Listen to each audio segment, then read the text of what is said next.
נכנסים לדרייב השיתופי של משפחת עתידים. אז ראשית אנחנו מקישים בגוגל או בכל מנוע חיפוש אחר, בית הספר הווירטואלי. נכנסים לאופציה הראשונה, מה שצבועה בצבע ורוד. ומקישים על מקש ההתחברות.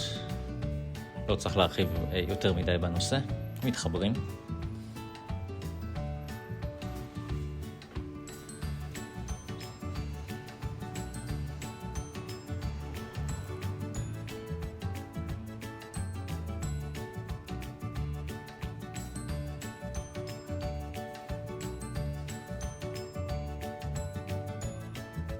לאחר ההתחברות ניתן למצוא או בסרגל בצד ימין או במרכז לגלול למטה לכלים שימושיים. לוחצים על הריבוע, נכנסים לכלי של דרייב.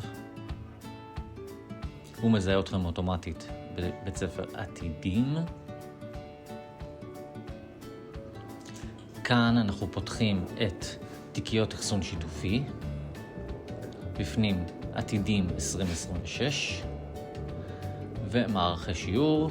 כאן אתם יכולים להיכנס לתיקיות השונות, למצוא מערכי שיעור רלוונטיים עבורכם ולבנות אחלה מערכים עבור הכיתה שלכם.